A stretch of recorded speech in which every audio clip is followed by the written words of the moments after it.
قنات وی کلشکر صدق وفا کا پیکر علماء دیوبند علماء دیوبند. ایک صحابی دکان پہ بیٹھے ہوئے تھے. ایک عیسائی گاہک آیا اور اس نے ان صحابی سے پوچھا کہ آپ کی دکان پر جو ہے, مجھے جو خریدنی. تو ان صحابی نے کہا کہ ہاں میرے پاس جو ہے. تو اس گاہک نے کہا کہ جو عیسائی گاہک تھا کہ مجھے اتنی جو دے دیجیے.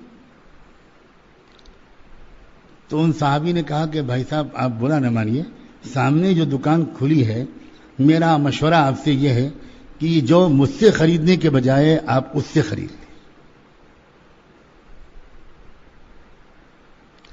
تو اس نے پوچھا بڑے تعجب سے کہ بھئی آپ کے پاس جب سامان ہے اور میں آپ کے پاس آیا ہوں پہلے جان بوجھ کر, تو آپ مجھے خود کیوں نہیں دیتے اپنی دکان سے,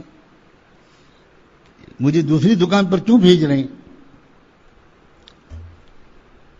تو ان صحابی نے کہا کہ اور کوئی بات نہیں ہے, بات صرف یہ ہے کہ میں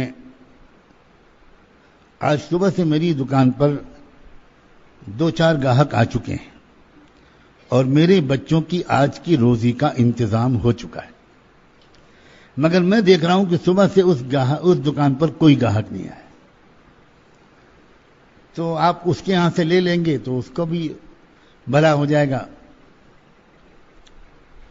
تو عیسائی گاہک خاموش ہو گیا اور جس دکان کا پتہ بتایا تھا وہیں سے وہ سودا اس نے لیا.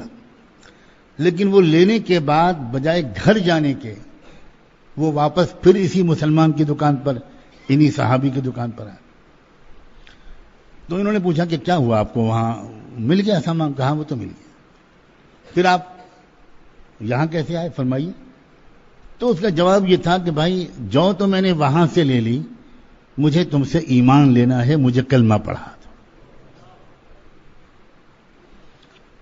اب اس شخص نے جواب دیا, ان دکاندار نے, کہ اتنا بڑا فیصلہ آپ اتنی جلدی میں کر رہے ہیں, ذرا سوچ لیجئے.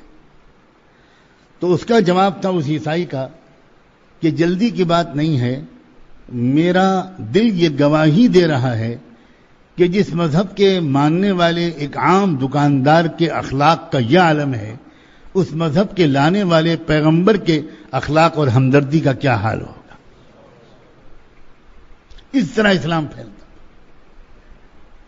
اسلام بیانوں سے کبھی نہیں پھیلے گا, اسلام نمازوں سے کبھی نہیں پھیلے گا.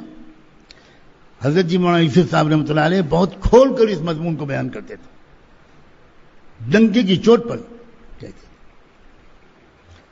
ایک بات جو ان کے زندگی کا آخری بیان ہے, جس بیان کے دوران ہی ان کو قلبی دورہ پڑا تھا اور ان کا انتقال ہو گیا تھا, اس بیان میں تو انہوں نے وہ باتیں کہہ دی جو واقعی وہی کہہ سکتے تھے. سارا بیان اسی مضمون پر تھا.